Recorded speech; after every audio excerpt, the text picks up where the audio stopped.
सम्मिलन विद्यालय शाहपुर ब्लॉक नूरपुर बिजनौर से कक्षा 8 का छात्र हूँ। मैं मोबाइल के पक्ष में बोलूँगा। नमस्कार, मैं सगुन कुमारी सम्मिलन विद्यालय शाहपुर ब्लॉक नूरपुर बिजनौर से कक्षा 7 की छात्रा हूँ। मैं मोबाइल के विपक्ष में बोलूँगी। मोबाइल एक बिना तार का ऐसा यंत्र है जो किसी भी सूचना को कुछ ही मिनटों में एक जगह से दूसरी जगह पहुँचाता है। हमारे लिए जितनी आवश्यक ऑक्सीजन है, आज के समय में उतनी ही भूमिका मोबाइल फोन भी निभा रहा है। जैसा कि आप सब जानते हैं, आजकल के हमारे जीवन में मोबाइल का बहुत अधिक महत्व है। हम मोबाइल का बहुत ज़्यादा प्रयोग करते हैं। आखिर ऐसी क्या ज़रूरत पड़ी हमें मोबाइल का इतना प्रयोग करना पड़ा? प्रयोग तो इतना किया, हम उसके अधीन हो गए हैं। हमें उसका प्रयोग करना चाहिए, लेकिन सीमा में रहकर। हमें उसका प्रयोग इतना भी नहीं करना चाहिए कि हम उसके बिना खा ना सकें, उसके बिना पी ना सकें, उसके बिना जी ना सकें। हर सिक्के के दो पहलू होते हैं। ये हमारे ऊपर निर्भर करता है कि हम उसे किस ओर धकेलते हैं। हमें कुएं की तरह नहीं बल्कि हंस की तरह बनना है, क्योंकि कुआं तो अच्छाई में भी गंदगी निकाल देता है और हंस गंदगी में भी मोती चुग लेता है।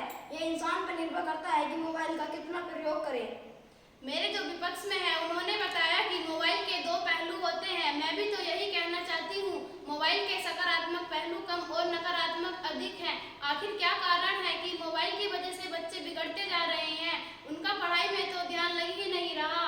आखिर क्या कारण है कि क्या जो बड़े लोग थे वे मोबाइल के बिना जीते नहीं थे? क्या वे मोबाइल के बिना पढ़ते नहीं थे? पढ़ते थे ना। मैं भी तो यही कहना चाहती हूँ। आखिर मोबाइल में ऐसा क्या है? लेकिन आप ये मत भूलिए कि मोबाइल हमारी शिक्षा के लिए भी बहुत महत्वपूर्ण है। अगर हमारे गांव में ट्यूशन एवं स्कूल की व्यवस्था नहीं है तो अपनी पढ़ाई मोबाइल पर ही करेंगे। आप तो ऐसी बात कर रहे हैं जिससे शिक्षक का रोजगार तो छीन ही जाए। अगर बच्चे मोबाइल से ही पढ़ाई करने लगे तो स्कूल कैसे चलेंगे? तो स्कूल खुल रहे हैं तो बच्चे फेल क्यों हो रहे हैं? उनके नंबर कम क्यों आ रहे हैं? इस पर आप क्या कहोगी? अगर बच्चा स्कूल में ही अच्छे से पढ़ाई करे तो उसे मोबाइल या ट्यूशन की जरूरत नहीं पड़ेगी। क्या जो पहले आश्रम में रहते थे और जो गुरुकुल में जाते थे, उनके लिए कोई ट्यूशन था? उनके लिए कोई मोबाइल था? मैं भी तो यही कहना चाहती हूँ कि मोबाइल पर पढ़ाई नहीं होती। मोबाइल में बहुत सारे ऐसे अकाउंट हैं जो हमें शिक्षा से जुड़ी चीजों को सिखाते हैं।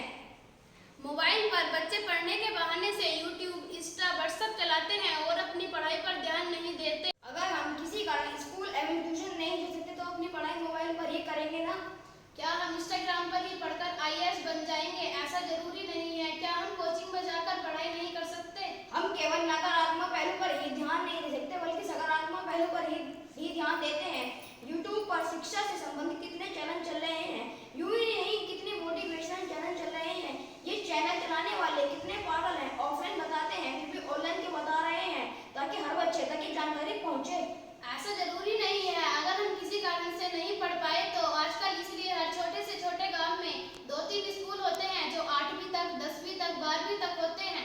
सरकार मुमकिन से मुमकिन कोशिश कर रही है कि बच्चों को अच्छी शिक्षा मिले। जरूरी नहीं है कि मोबाइल मिले। मोबाइल देखकर बच्चे चिड़चिड़े होते जा रहे हैं और उनकी आंख कमजोर हो रही है। इसलिए मोबाइल का प्रयोग कम कर दो। क्या पहले लोग बीमार नहीं होते थे? आजकल डिजिटल इंडिया, स्वच्छ Bharat mission, make in India जैसे आंदोलन मोबाइल के कारण ही सफल हुए हैं और आप उन्हें गलत ठहरा रही हो। मैं डिजिटल इंडिया का विरोध नहीं कर रही, मैं सिर्फ मोबाइल का विरोध कर रही हूँ। रही बात आंदोलन की, क्या हमारा देश मोबाइल की वजह से आजाद हुआ था? क्या स्वच्छ भारत मिशन मोबाइल की वजह से कामयाब हुआ था?